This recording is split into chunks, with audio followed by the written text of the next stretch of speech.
Hey,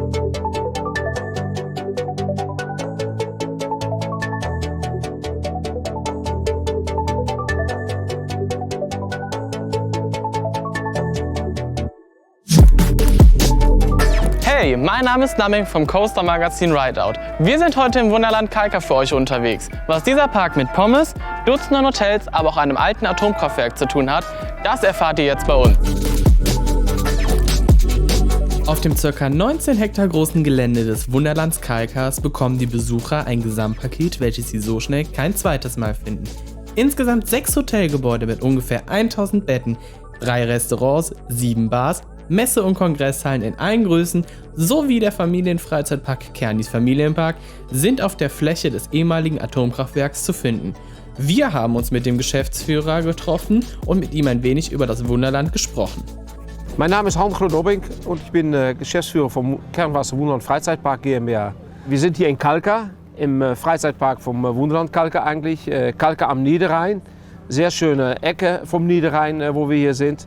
Wir sind auf ein ehemaliges Kraftwerkgelände, was in 1972 hat man vor, um hier ein großes Kraftwerk zu bauen, der Schnellenbrüter. War ein Projekt von 3 Ländern, Deutschland, Holland und Belgien.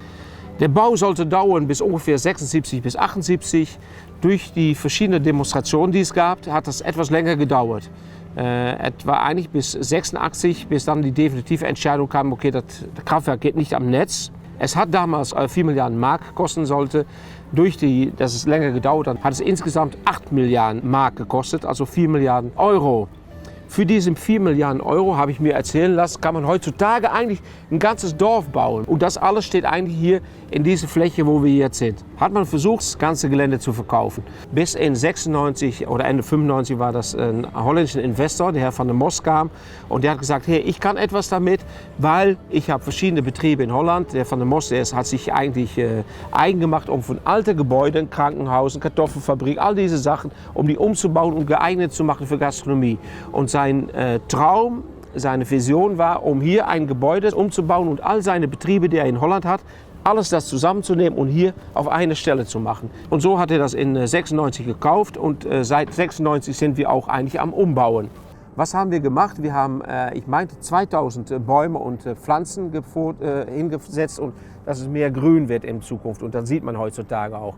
Wir haben bestimmte Gebäude wie den schönen Kühlturm haben wir angestrichen und wir haben gesagt, das ist unser Gebiet.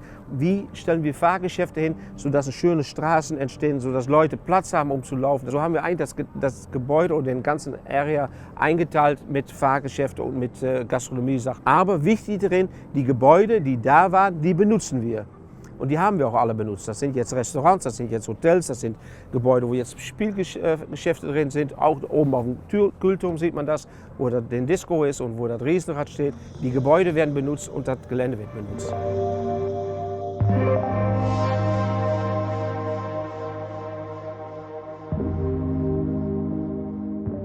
Und so sieht das Wunderland Kalka heute aus. Kommt mit und werft mit uns zuerst einen Blick in die Hotels.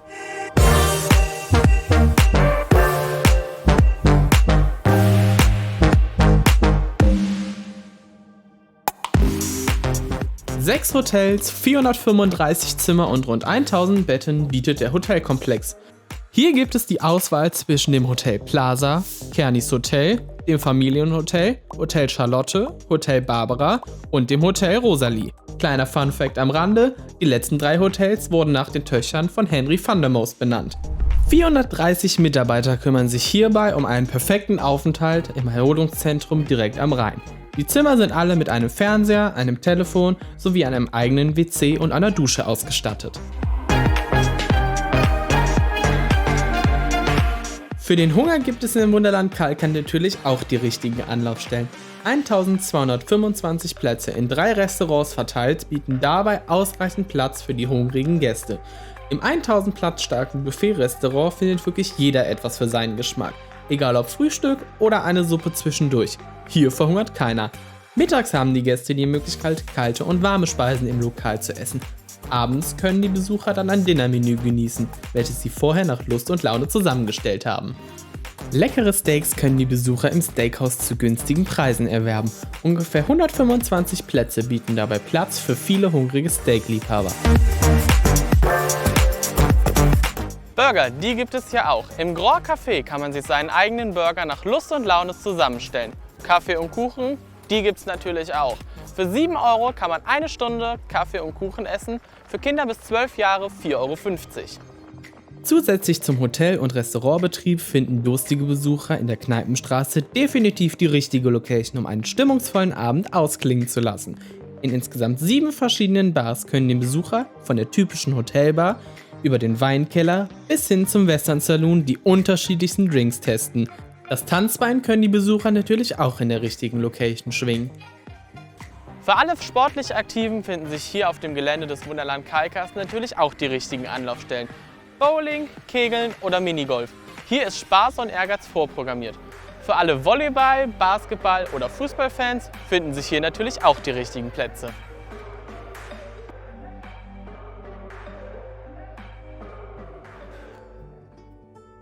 Neben den Hotels, Restaurants, Bars und sonstigen Aktivitäten gibt es hier auf dem Gelände des Wunderland Kalkars natürlich auch den Familienfreizeitpark Kernis Familienpark. Ca. 40 Attraktionen, die sich genau an Jungfamilien richten, bieten hier den richtigen Spaß.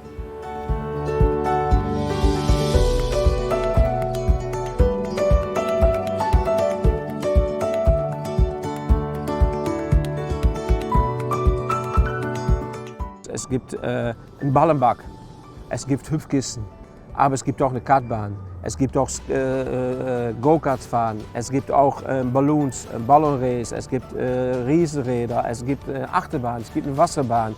Es gibt ein ganzes Gelände, wo kleinere Kinder von 3 bis 5, 6 schöne kleine Fahrgeschäfte haben. Also dafür ist es auch sehr geeignet.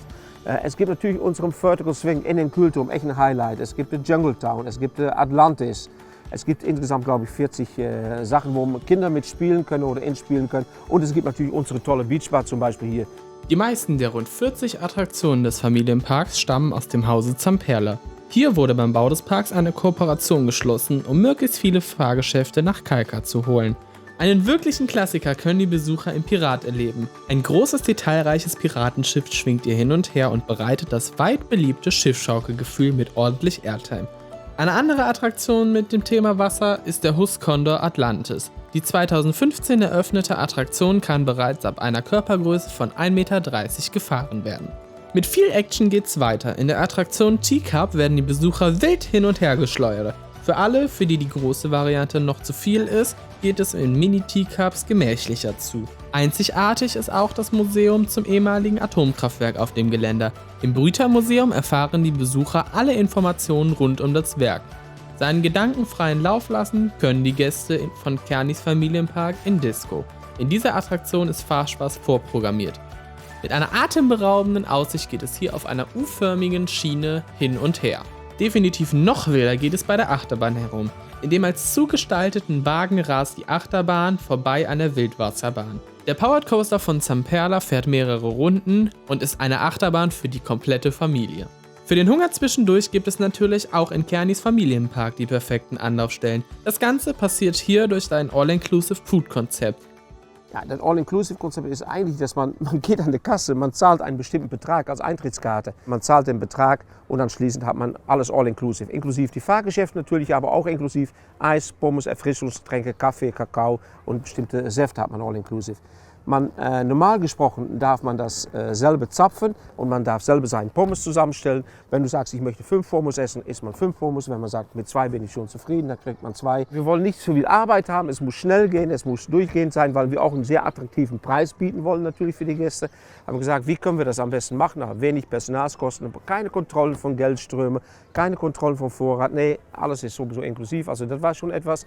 Und wir wollten gerne haben, dass der Gast sich hier total entspannt fühlt. Der Gast, der hier hinkommt, weiß, ich habe einmal einen bestimmten Betrag bezahlt und dann ist es auch fertig. Dann ist alles all-inclusive. Wir sind damit zufrieden als Unternehmer und der Gast ist damit sehr zufrieden. Und das ist uns auch natürlich wichtig, dass der Gast zufrieden ist.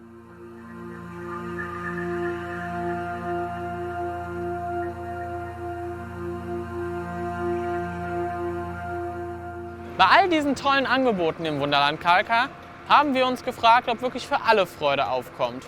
Kann jemand, der im Rollstuhl sitzt, die Achterbahn hinter mir nutzen? Das haben wir den Geschäftsführer gefragt. Es gibt, wenn es gut ist, nirgendwo Stufen. Kollegen oder Gäste, die ein Problem haben und in Rollstühle sitzen oder auch ein psychisches Problem haben, können sich vorher bei uns anmelden. Kriegt man eigentlich einen kleinen Pass mit und darf man als Erste in die Fahrgeschäfte, wird man geholfen mit bestimmten Fahrgeschäften.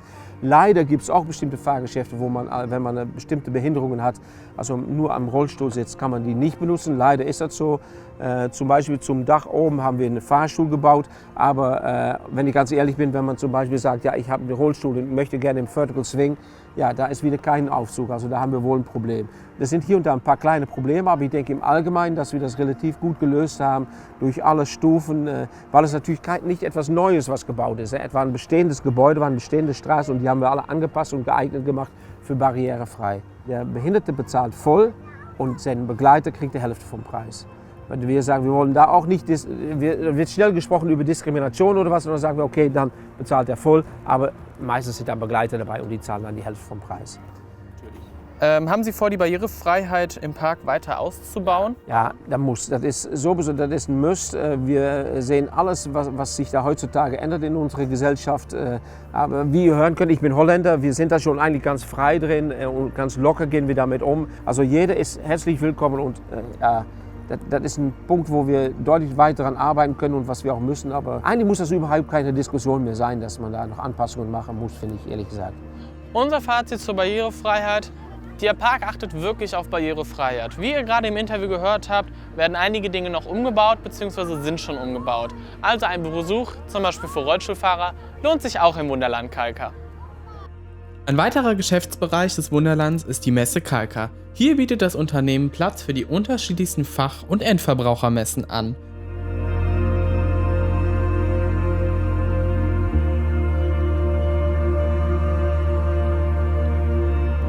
Wow, bereits jetzt wird hier im Wunderland schon so einiges geboten.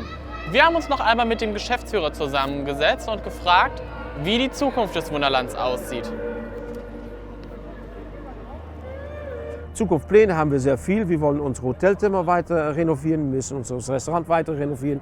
Und was für uns wichtig ist, da hinten ist der großen Klotzen da, der gelbe, da kommt eine sehr riesen Halle, steht da noch, und da möchten wir gerne einen Indoor-Spielstand machen, wo Kinder selber spielen können, wo keine Fahrgeschäfte sind, aber wo Kinder lernen, um zu schreinen, um zu mauern, um mit Elektrizität umzugehen, anzustreichen, all diese Sachen, mit Wasserrohre etwas machen können. Echt ein Spielpark, wo Kinder selber etwas tun können. Aber ich kann mir vorstellen, dass ein neues Riesenrad kommen wird zum Beispiel oder eine große Achterbahn oder was noch, solche Sachen, dass es in Zukunft noch wieder kommt. Aber im Moment sind da nicht direkt Pläne, aber das muss natürlich wohl. Der Park muss jedes Jahr eigentlich etwas Neues haben. Wo wir wohl sehr zufrieden mit sind, das ist unserem Zirkus, das wir jetzt für das 4. Jahr stehen haben. Der Zirkus kommt sehr gut an, ist echt ein Familienzirkus, macht 2 oder 3 Vorstellungen pro Tag, nur eine halbe Stunde, aber ist sehr liebhaft gemacht von der Familie Zinnecker, Circus Maximum. Und man sieht auch, dass das auch so etwas kommt auch sehr gut an. Nach einem erfolgreichen Tag hier im Wunderland Kalkar können wir als unser Fazit sagen, dass gerade der Freizeitpark sich wirklich für Jungfamilien lohnt.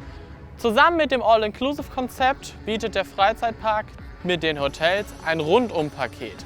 Der Freizeitpark bietet unglaublich viele unterschiedliche Attraktionen für die komplette Familie. Wir können nur sagen, besucht das Wunderland, denn es ist hier wirklich super schön. Wenn euch die Reportage zusammen mit dem Interview gefallen hat, gebt uns gerne einen Daumen nach oben. Abonniert unseren Kanal, es wird sich lohnen. Hier werden noch einige spannende Interviews kommen. Zum Schluss bleibt mir nur noch zu sagen, wir sehen uns auf der Website.